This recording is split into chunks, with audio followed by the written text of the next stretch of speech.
Bienvenue sur le podcast Heroic People, je suis Marc Baillet. Dans chaque épisode, nous vous présentons une personne inspirante ou un message pour vous aider à découvrir les clés de la transformation, du développement du potentiel et de la force d'âme. Nous apprenons les uns des autres et trouvons en soi le héros de notre propre vie. Partager nos convictions, partager nos vulnérabilités, dépasser nos peurs, se transformer pour pouvoir transformer le monde, agir ensemble. Jusqu'où peut-on aller ? Merci de passer du temps avec nous aujourd'hui. Le rassurant de l'équilibre, c'est que rien ne bouge. Le vrai de l'équilibre, c'est qu'il suffit d'un souffle pour faire tout bouger, nous dit Julien Gracq dans son roman Le rivage des Syrtes. Dans tout ce que nous faisons au quotidien, comme dans nos grands projets, comment garder le souffle pour garder l'équilibre et aller plus loin ? Alice Modolo, bonjour. Vous êtes championne d'apnée. Aux Bahamas, en juillet 2021, vous êtes descendue en bipalme et d'un seul souffle à 95 mètres de profondeur. Un petit mètre de plus que la meilleure performance féminine, mais un mètre qui demande des ressources et qui fait la différence. Vous détenez désormais le record du monde. En 3 minutes et 2 secondes, vous avez également battu le record de France avec une plongée à 100 mètres en monopalme. C'est l'équivalent d'un immeuble de 37 étages, aller et retour, sans respirer. 100 mètres est une barre mythique dans l'apnée. Le premier homme à l'avoir atteinte est le Français Jacques Mayol en 1976. Si vous êtes de la génération Grand Bleu, le film réalisé par Luc Besson, ce nom vous dira certainement quelque chose. Une inspiration suffit pour s'élancer, il suffit d'un souffle pour tout faire bouger. Facile à dire. Comment garder le souffle en toutes circonstances ? Alice, vous venez nous dire que ces plongées en apnée sont des voyages qu'on a envie de faire ou pas. Vous venez nous dire qu'une inspiration peut suffire pour accéder à son plus haut potentiel et aller plus loin. Vous venez nous dire aussi ce qui vous anime dans la vie et ce que cela signifie pour vous qu'être le héros de sa propre vie. Mais au préalable, Alice, j'ai une première question pour vous. Comment occupez-vous votre temps sur notre planète Terre ? Bonjour, merci de me recevoir. Alors, comment j'occupe mon temps sur la planète Terre ? C'est très simple, je suis plutôt hyperactive et, et je me lance dans multiples projets parce que ça me nourrit. J'ai besoin de mener plusieurs projets de front pour être à mon meilleur niveau. Et ça a été un petit peu long à découvrir. Et puis, c'est toujours un peu dur de trouver le juste équilibre, de ne pas faire trop, mais juste assez pour que justement je ne m'ennuie pas, mais que je trouve la bonne balance pour réussir à exploiter le meilleur de moi, mon potentiel. Et donc, comme vous le savez, je suis apnéiste de haut niveau, donc je m'entraîne. Ça m'occupe beaucoup de temps. En parallèle, j'ai passé pas mal de diplômes pour pouvoir enseigner l'apnée à l'étranger et en France pour être légale et pour être légitime. Voilà, j'avais besoin de faire d'abord un parcours personnel, d'explorer la discipline moi-même avant de me sentir prête à transmettre, à enseigner, et c'est vraiment quelque chose que je veux faire aujourd'hui. Donc, j'ai animé plusieurs stages aussi pendant cette année. Et puis, je suis aussi beaucoup investie auprès de 2 associations, l'association Grégory Le Marchal, qui lutte contre la mucoviscidose, et l'association Planète Urgence, qui est tournée vers l'environnement. Et donc, aussi, je m'investis auprès de la médiatisation de mon sport, hein, puisque c'est un sport encore trop méconnu. Et donc, il faut, nous, en tant qu'athlètes, qu'on transmette le message auprès des médias. Et donc, c'est un travail à part entière. Bon, il y a le Grand Bleu pour vous aider quand même. Alors, ça nous aide et ça ne nous aide pas, puisque ouais. ça laisse un peu cette empreinte un peu… cinématographique, fiction, quoi. Fiction, et puis, on a vraiment envie de partir au fond, ça fait un peu peur. Tout ça, c'est romancé. On sait bien qu'au fond, c'est pas de notre milieu et on n'a qu'une seule envie, c'est de remonter. Mais oui, on prend du plaisir et on se sent bien au fond, ce qui nous donne pas envie de se détacher de la corde et de partir avec les dauphins. Ça, c'est vraiment que dans le Grand Bleu. Ouais. On a tous des obstacles ou peurs à surmonter. Dans votre vie, quel est le principal défi et obstacle, qui peut être mental, physique, émotionnel, spirituel, perçu, que vous ayez rencontré, et comment est-ce que vous l'avez transformé de manière concrète à votre avantage ainsi qu'à celui des autres et de la communauté ? C'est une longue question et je dirais que j'en suis encore, je suis encore en train d'essayer de chercher comment, je dirais que c'est le travail de toute une vie, de comprendre ses peurs, les dépasser et d'en faire quelque chose de positif. Néanmoins, depuis que je suis petite, je me suis sentie très différente. Et donc, le regard des autres a été très compliqué pour moi. Il a fallu du temps pour que je comprenne que j'avais le droit, j'avais des compétences aussi, et que j'avais le droit d'être différente, et j'avais le droit de les exprimer et d'être un être humain à part entière, même si je ne rentrais pas dans le moule. Et l'apnée m'a considérablement aidée dans ce chemin-là. Du coup, c'est vraiment l'apnée qui m'a permis de parler au monde. Ça a servi un peu de décodeur parce que les gens se sont rendus compte que j'avais des capacités. Et c'est vrai que dans cette société où seules les performances, les résultats, il faut des choses communes pour parler de la même chose. Et moi, les records en apnée m'ont beaucoup aidée pour m'insérer dans la société. J'ai aussi, à travers mon parcours professionnel de chirurgien dentiste, j'avais l'impression que je devais répondre à certaines cases pour pouvoir être acceptée. Et une fois que j'ai répondu à ça, voilà, je me suis sentie déjà un peu plus libre d'être moi-même. Et c'est à partir de ce moment-là que vraiment je me suis révélée et que j'ai explosé dans plein de domaines différents. Et si j'avais compris ça beaucoup plus jeune, ah bah, ça m'aurait fait gagner du temps parce qu'on voulait me faire qu'une seule chose. Et comme j'étais pas du coup trop à droite, trop dégourdie parce que je trouvais qu'on me limitait, j'ai pas excellé. Et par contre, dès l'instant où j'ai commencé à faire plusieurs choses en même temps, à me nourrir de l'énergie des gens, de ce qui m'animait moi, j'ai vraiment développé mon potentiel. On m'a souvent dit, ce que tu ressens, c'est pas possible. Et ben si, en fait, voilà, ce qu'on ressent, c'est la seule chose pour moi sur laquelle on peut se fier, nos ressentis. Notre corps, il nous trahit pas. Et donc, du coup, de donner plus d'importance à nos ressentis. Parce que bien sûr, nos ressentis, ils ne rentrent pas dans tous les codes, et tant mieux, mais du coup, on ne s'octroie pas le droit de ressentir certaines émotions parce que ce n'est pas dans la norme. Et moi, c'est grâce à mes ressentis que j'ai réussi à rester moi-même et surtout ne pas me perdre. Pourquoi je stresse? Pourquoi je suis mal à l'aise? Alors que pour tous les autres, ça paraît être complètement anodin. Et donc, c'est d'aller explorer ces malaises, cet inconfort et aussi ces points forts. Moi, je me sentais très forte sous l'eau et je voyais que des gens, ça leur demandait un effort colossal. Et moi, ça me faisait sourire. Je me disais, bon, ils en rajoutent un peu quand même, ils exagèrent. Et pour des choses très simples, moi, la vie est compliquée. Et donc, du coup, ça m'a aussi rendue plus tolérante.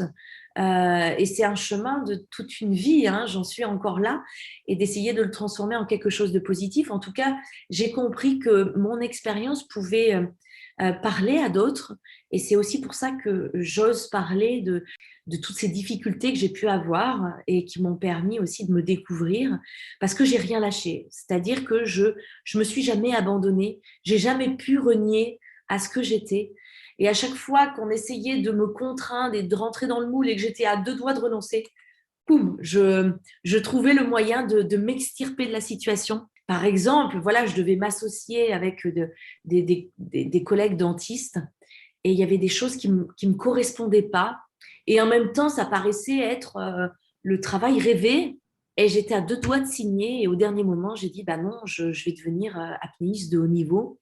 Ce qui a fait complètement bondir tout le monde, de se dire, elle quitte sa profession de chirurgien dentiste pour un sport qui est complètement méconnu, où on gagne difficilement sa vie. Ça paraissait complètement fou. Et ben d'assumer ça, ça demande d'avoir les épaules assez larges. C'est vrai que pour dire oui à quelque chose, il faut savoir dire non. Exactement. Et c'est vrai que souvent, j'ai du mal à dire non. J'apprends. Un petit mètre de plus que la meilleure performance féminine et vous détenez désormais le record du monde. Exact. En termes de temps d'apnée, c'est 2 secondes. 1 mètre, 2 secondes, ce n'est pas grand-chose en valeur absolue, mais c'est pourtant beaucoup. Qu'est-ce qui fait tout basculer? On sait, on a beau savoir que c'est rien, c'est même pas un coup de palme, c'est 2 secondes, ça représente rien et en même temps ça représente tout parce que Quand j'ai annoncé ce record du monde, il faut savoir que j'ai arrêté ma profession de chirurgien dentiste il y a 2 ans. Je suis devenue du coup sportive de haut niveau complètement un peu à l'improviste comme ça. Je me suis décrétée sportive de haut niveau, ce que je n'étais pas du tout. Et quand j'annonce ce record du monde, je me dis, est-ce que c'est vraiment réel? Et est-ce que je suis vraiment légitime d'aller chercher ce record du monde? On se demande si c'est possible, parce que je me mesure à des athlètes qui sont sportives depuis leur plus jeune âge, qui sont dans l'univers de l'apnée depuis des années et qui sont de vrais athlètes avec une saison tout à fait construite, avec des objectifs bien définis. Et moi, j'arrive un peu comme une touriste et j'annonce un record du monde. Et ça, c'est très dur, encore une fois, à assumer, de se sentir légitime, de sentir qu'on a le droit d'avoir des compétences, qu'on a le droit d'être forte, qu'on a le droit d'être ambitieuse. Et en tant que femme, ça a été mon plus gros challenge, voilà, de me sentir légitime. Et ça m'a prouvé encore une fois qu'il fallait surtout rester dans ses ressentis, ne pas se comparer aux autres. Et ben non, j'ai suivi un chemin différent. C'est que je savais que si je suivais le chemin de tous les athlètes classiques, je n'arriverais jamais à les rattraper. Et donc, c'est en suivant mon instinct, en suivant mon chemin, que j'ai rattrapé le temps, j'ai gagné du temps. Et en espace de 2 ans, je suis devenue la meilleure femme au monde à cet instant précis. Et c'est incroyable. Tout le monde m'a dit, non, tu n'y arriveras jamais comme ça. Non, c'est pas possible que tu descendes à 100 mètres. Non, c'est pas possible que tu battes un record du monde. Non, c'est pas possible. Cette phrase, je l'ai entendue depuis que je suis petite et elle me hante. Je me dis, mais pourquoi les gens pensent que rien n'est possible? Et quand je tente ce record du monde, j'ai ce sentiment-là de me mesurer au monde. C'est effrayant. Le résultat, il est là et c'est un apaisement énorme. Oui, le fait d'avoir su révéler sa force au monde quelque part. Exactement. Et je sais que ça interpelle. Et c'est bien ce que je veux. C'est ce record du monde. Pour moi, il n'a aucune saveur, si ce n'est que je dialogue avec le monde. C'est-à-dire, je dialogue avec toutes les personnes avec lesquelles on ne se comprend pas. Ça nous permet un dialogue commun. Un record du monde, c'est un record du monde. Personne ne peut rien dire. J'ai la sensation de voler sous l'eau. C'est ce que dit Guillaume Néry, votre homologue masculin, champion également d'apnée en profondeur. Vous, justement, quelles sont vos sensations quand vous plongez en apnée? Mes sensations que j'ai quand je plonge en apnée, je dirais les meilleures sensations, puisqu'on c'est pas toujours l'extase absolue quand on pratique un sport, mais les plus belles sensations, c'est que j'ai cette sensation de ne pas être dans l'eau. Cette sensation de ne pas avoir besoin de respirer. Et je suis même obligée de bouger les mains pour sentir l'eau qui caresse mon corps, parce que c'est une sensation assez irréelle aussi, de se dire j'ai pas besoin de respirer, je ressens comme si j'étais à l'air libre et je dois vraiment me mouvoir pour sentir l'élément qui m'enveloppe, parce que j'ai l'impression que je pourrais rester une éternité. Cette sensation-là, c'est incroyable. J'ai l'impression de me fondre dans l'eau. Comment est-ce qu'on fait pour gérer son stress? Il y a plusieurs formes de stress. Il y a le stress physique, le stress mental, le stress émotionnel, le stress spirituel, puis il y a le stress positif. Pour aller chercher, se mettre en plus, quels sont les obstacles? Moi, je ne pensais pas que la compétition serait un stress positif. Donc, il faut s'y confronter pour voir comment notre corps répond, parce que vous ne pouvez rien faire. Vous avez beau vous dire « non, non, moi je gère ». Non, ce n'est pas vous qui commandez, c'est votre corps qui réagit. Et moi, j'ai observé, j'ai laissé mon corps faire. Souvent, quand je plonge, je parle à mon corps et je lui dis « je ne te demande rien, juste va voir ». Et je me mets en spectateur, je laisse mon corps faire. Et donc, j'ai découvert que la compétition était un stress positif pour moi. Mais par contre, si vous me demandez de parler en public devant des milliers de téléspectateurs, là, c'est moins drôle pour moi. Là, j'ai un stress qui me paralyse. Et des 2000 spectateurs, je les ai cachés. Je pense le regard de l'autre qui me hante depuis que je suis petite, de ne pas me sentir acceptée et en même temps d'avoir cette envie de partager. Cette singularité fait que des fois, ça m'empêche Et donc, le stress, on n'a pas d'autre choix et de s'accompagner, en fait. Moi, quand je stresse, je dis, tu as le droit de stresser, tout va bien. OK, voilà, tu as le droit d'avoir mal au ventre, respire. Et c'est vraiment, en effet, le souffle qui me permet de gérer les situations stressantes. La dernière chose à laquelle je pouvais me reposer avant de partir, c'est mon souffle, parce qu'on est seul. On n'a plus notre coach, on n'a plus rien. On est là, allongé à la surface de l'eau. Et la seule chose qui a de l'importance, c'est notre respiration. Et c'est ça qui va nous propulser le plus profond possible. Et je me suis dit, est-ce que tu ne peux pas l'utiliser dans ta vie au quotidien? Et à partir de ce moment-là, quand j'ai commencé à l'utiliser dans mon quotidien, je me suis dit, c'est quand même tellement dommage. On a ça à notre disposition en permanence et on n'en a pas conscience. Pour nous, c'est quelque chose d'acquis et on ne l'utilise pas. À chaque fois que j'interviens, j'aime beaucoup faire des petits exercices de respiration avec les gens parce que ça, ils se rendent compte qu'ils ne savent pas respirer déjà. Non, on ne maîtrise pas notre souffle et c'est intéressant de voir à quel point on ne le maîtrise pas et à quel point ça peut devenir un allié. Et c'est toujours en nous. Donc, on a besoin de personne. Il faut se rappeler qu'on est les seuls capables de nous sortir de n'importe quelle situation. On est notre propre sécurité. C'est ce qu'on apprend en apnée. On est notre première sécurité, quoi. Il ne faut pas se reposer sur les autres. Quand on a passé une journée éreintante et qu'on se met sous une douche chaude, on a ce soupir de contentement. Ah, où vraiment on s'octroie le droit de se détendre et de se relâcher complètement. Ce soupir de contentement, si on s'amuse à le faire dans notre quotidien comme ça, machinalement, ça fait le même effet. Mais notre corps, il est bien fait, il sait comment s'extirper de situations stressantes, il sait s'apporter du bien-être.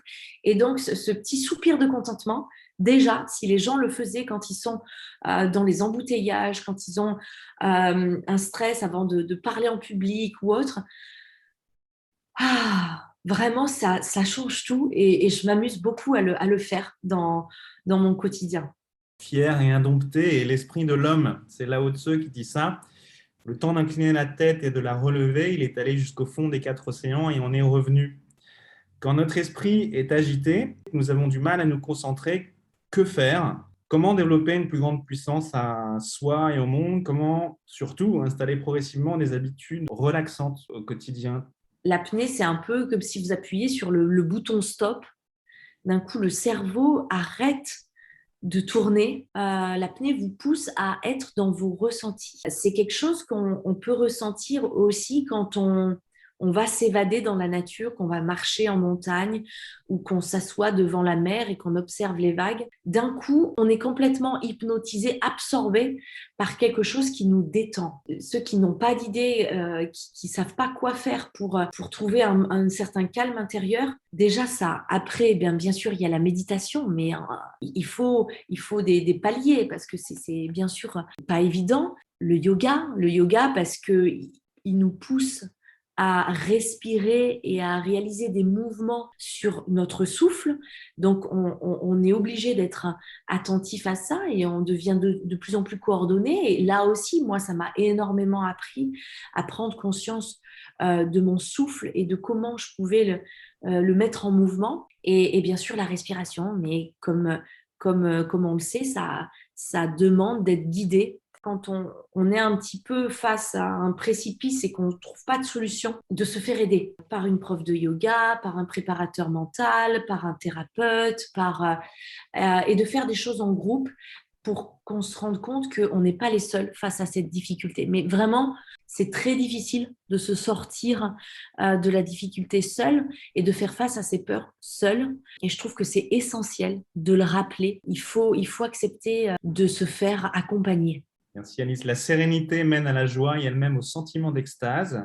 Ce sont des émotions positives, mais on peut également expérimenter des émotions négatives. Une simple contrariété peut se muer en colère ou en rage. De même, une simple appréhension peut se muer en peur ou terreur. L'homme mature est celui qui recherche l'équilibre émotionnel et la modération en toute chose, dit l'adage. Quel est le problème? Alors, comment on régule nos émotions pour rester dans une démarche de progression? Oui, c'est très intéressant parce que c'est vrai qu'on parle souvent du débordement d'émotions négatives comme la colère, mais le débordement d'émotions positives est aussi délétère que parce que c'est des extrêmes.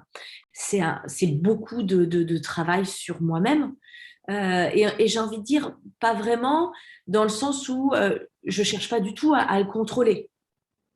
Parce que c'est comme quand vous faites un régime, moi, je pars du principe que c'est pas possible. Quand j'ai une faille, je me dis pas, je vais me priver de. Si j'ai envie de manger une tablette de chocolat, je la mange. Par contre, je prends conscience que j'ai mangé une tablette de chocolat et je me dis, là, c'est excessif. Qu'est-ce qui se cache derrière ça? Quel manque tu as pu ressentir? Qu'est-ce qui va pas? Et j'essaye de trouver l'origine du problème.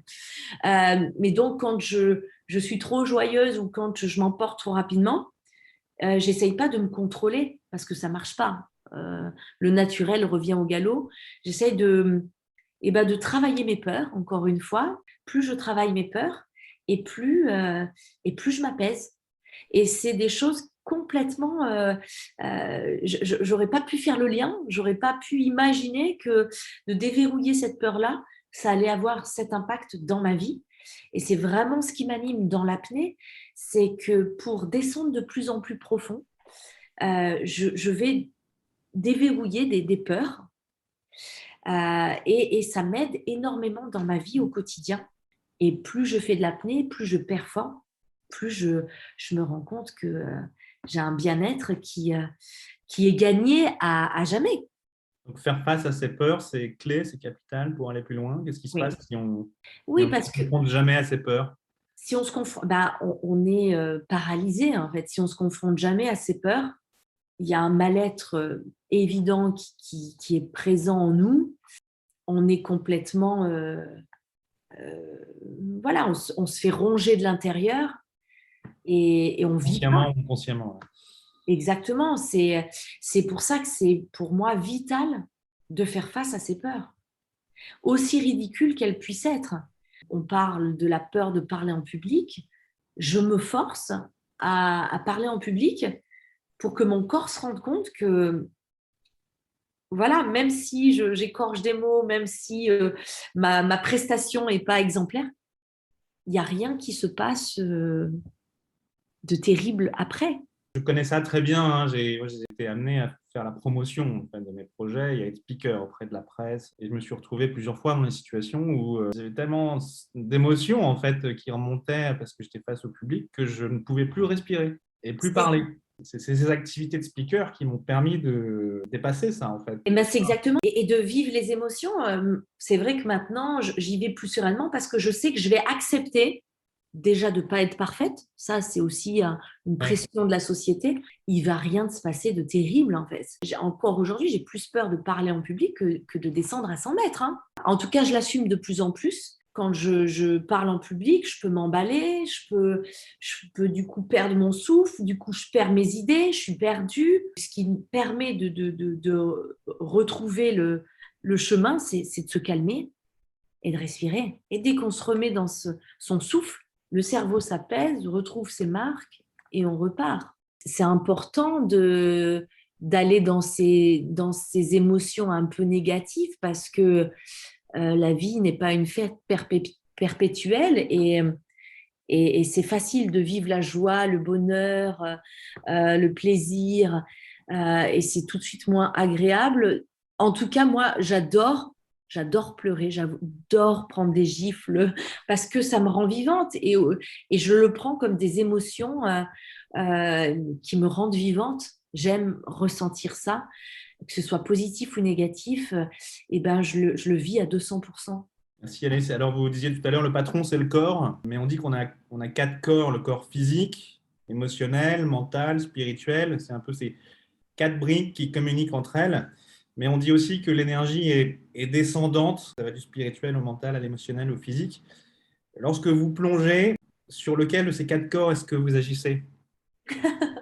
J'agis sur tous. Mais comme vous le dites si bien, si j'arrive à être dans le spirituel, tout devient beaucoup plus facile. C'est quoi le spirituel pour vous?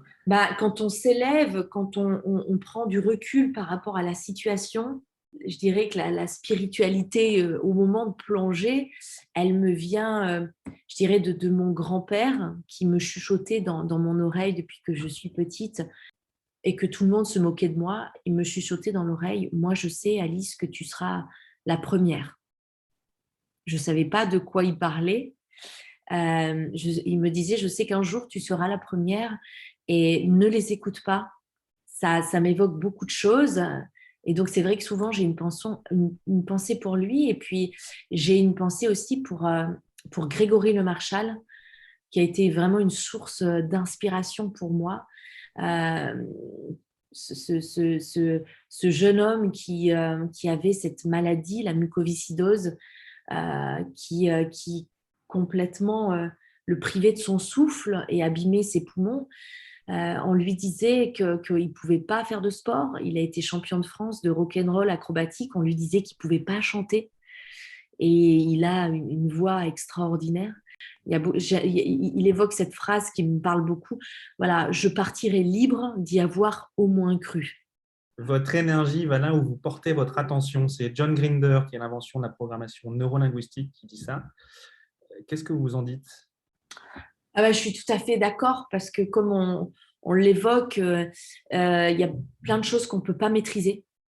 Par contre, une des choses, et mon préparateur mental me le dit souvent et on a beaucoup travaillé dessus, une des choses sur lesquelles je peux influer, c'est mon attention. Donc, en compétition, par exemple, j'ai le choix entre me focaliser sur le stress, la pression de l'événement ou j'ai le droit de mettre mon attention sur mon souffle, par exemple. Et de maîtriser son attention, même pendant la descente, être très concentré, être focalisé sur ce qu'on a envie, c'est une force redoutable, mais qui est très, très dure à travailler, à exploiter.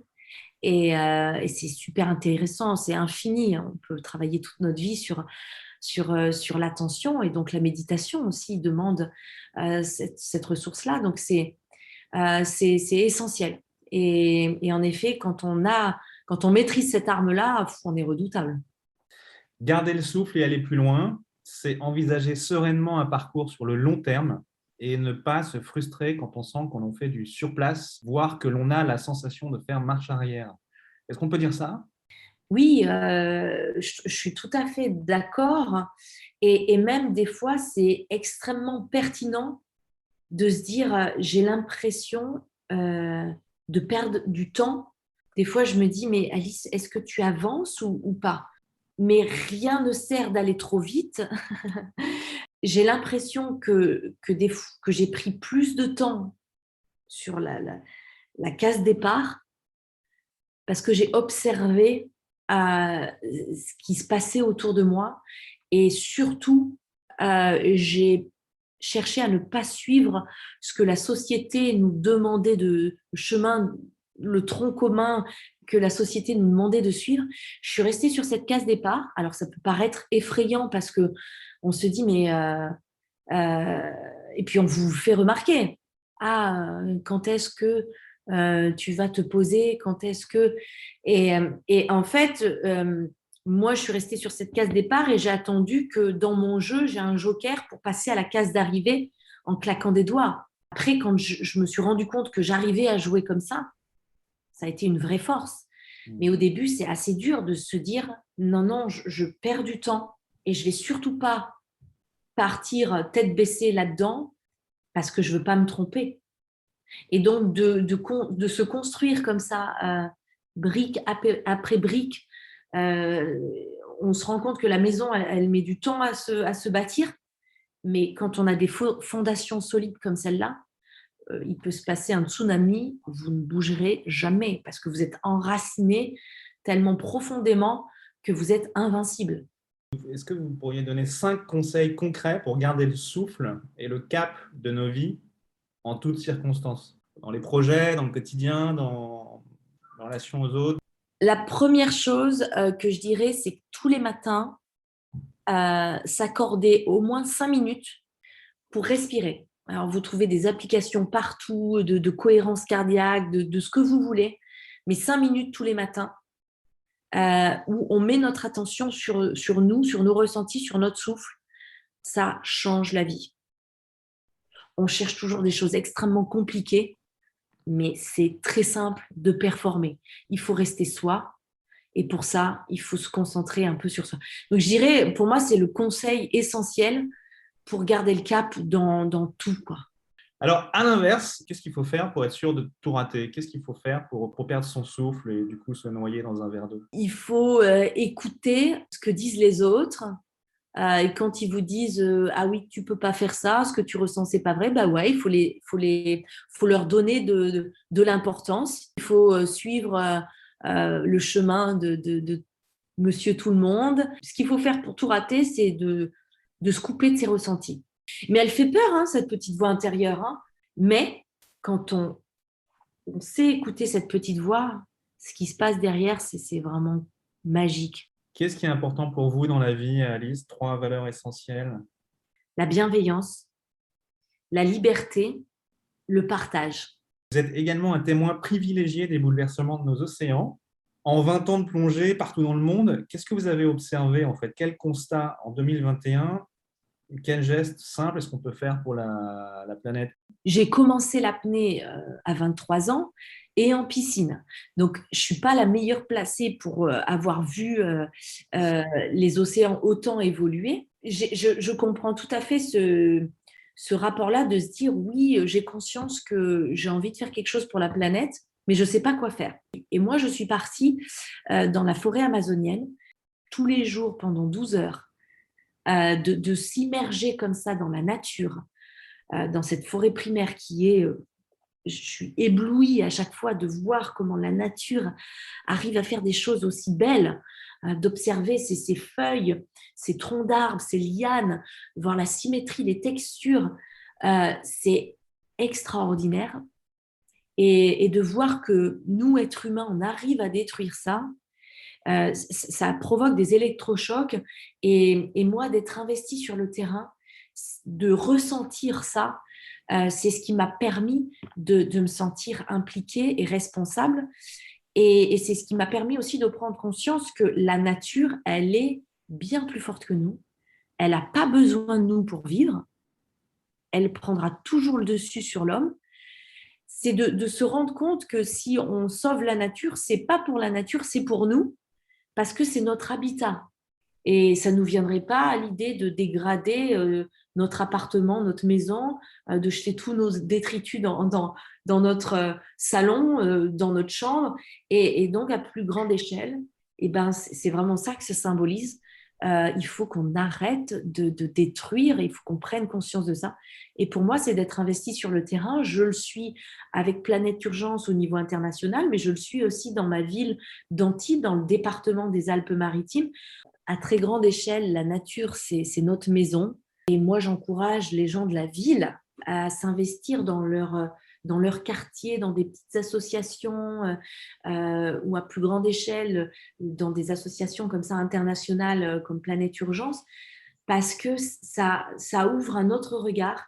Et c'est ce que Planète Urgence a bien compris, mais elle choisit d'envoyer des hommes parce qu'elle sait que non seulement ça va avoir un impact colossal sur le pays local, mais elle sait aussi que ça va avoir un impact sur nous, les volontaires, et que ça va changer notre rapport au monde.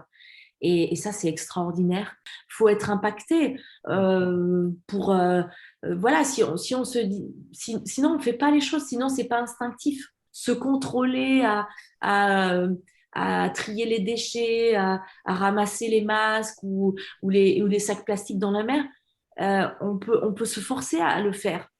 Mais quand ça devient un geste complètement instinctif et naturel, c'est ça qui marche le mieux.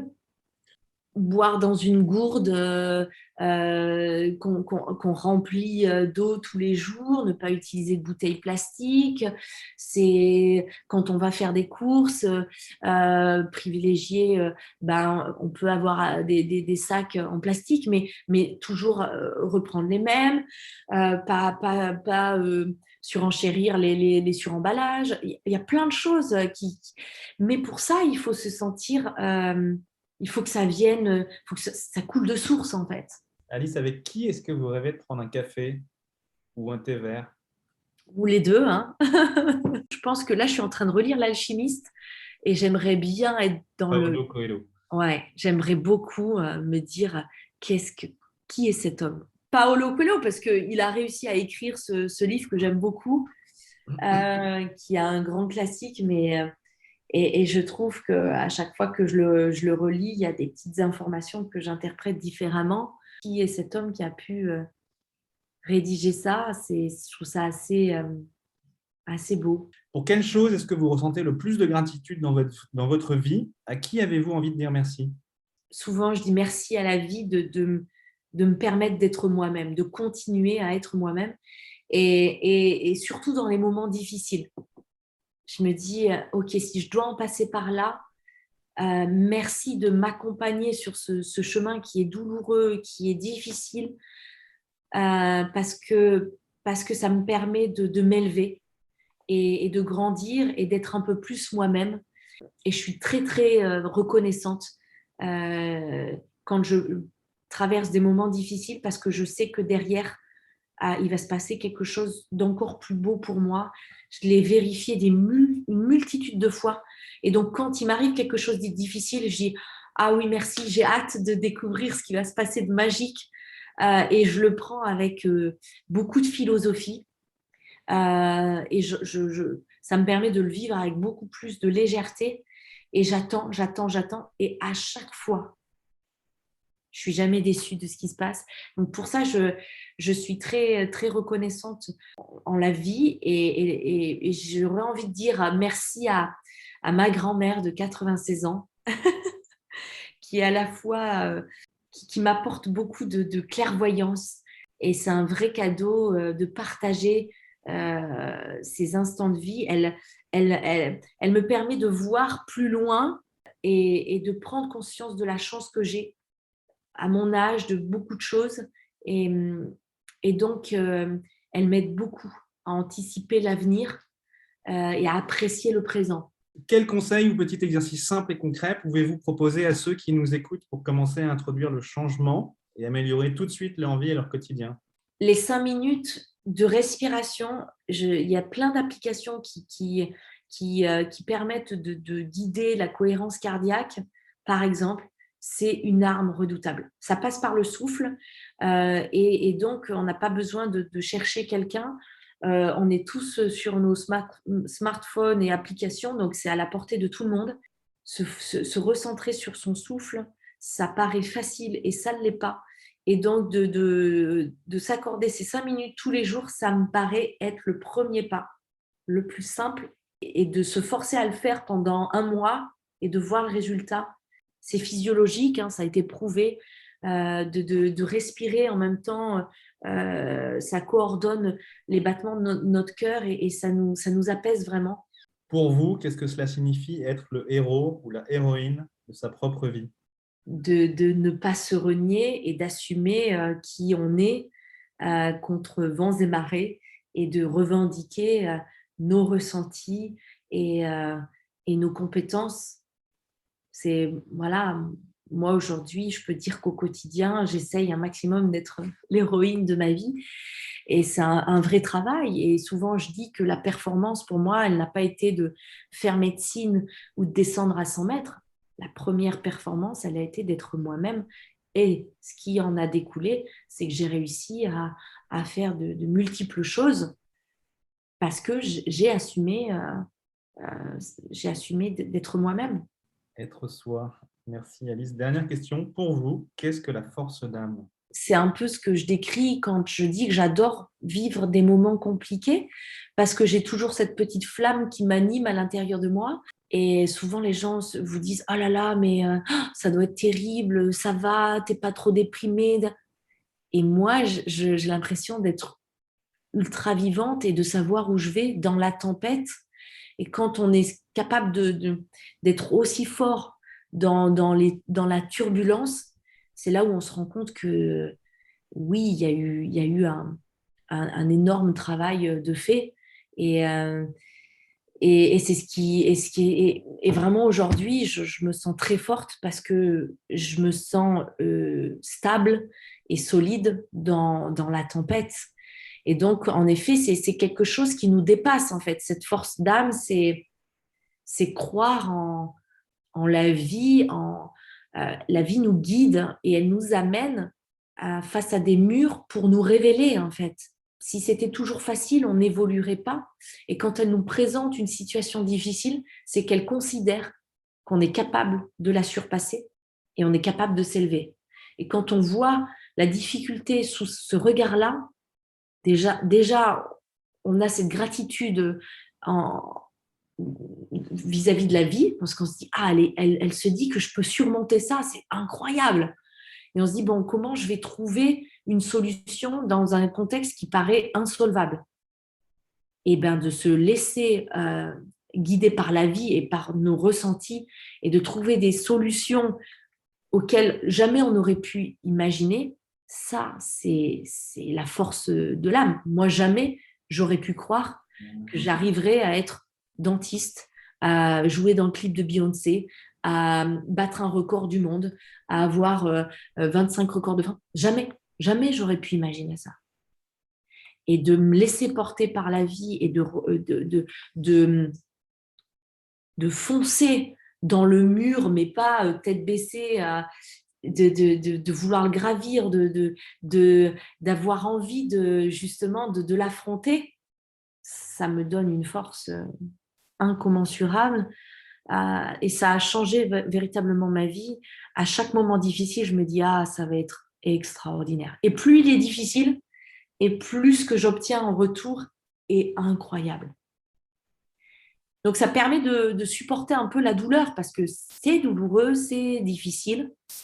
Mais quand on arrive à rester les deux pieds sur terre dans ces moments-là, après le reste, c'est magique. Donc, le mot de la fin, si on parvient à garder le souffle, on peut aller plus loin. Ah oui. Bien sûr. Merci beaucoup, Alice. Merci. Voilà. À très bientôt. Merci beaucoup. Au revoir, Alice. Au revoir. C'est la fin de votre épisode du podcast Heroic People. Merci de nous avoir écoutés. J'espère que cet épisode vous a inspiré et vous a été utile. Si c'est le cas, partagez-le à 1 ou 2 amis par SMS ou sur vos réseaux sociaux. Vous avez le pouvoir de changer la vie de quelqu'un et c'est maintenant. Vous pouvez retrouver cet épisode et son résumé écrit, mais aussi tous les autres épisodes sur le site du podcast heroicpeople.fr. Pour nous contacter, nous faire des suggestions, proposer des invités, c'est toujours sur le site du podcast que ça se passe, heroicpeople.fr, ou encore les réseaux sociaux LinkedIn, Facebook ou Medium. Enfin, sans vous, nous ne sommes rien, avec vous, nous sommes tout. Si vous avez été inspiré par cet épisode, alors laissez-nous un commentaire et quelques étoiles sur Apple Podcasts ou votre plateforme d'écoute préférée. Dites-nous comment le podcast vous a inspiré et contribue à améliorer votre vie. C'est grâce à cela que nous pouvons faire connaître le podcast Heroic People. Merci d'avoir écouté, il est temps maintenant d'agir et de révéler sa grandeur et sa force d'âme. À bientôt sur le podcast Heroic People.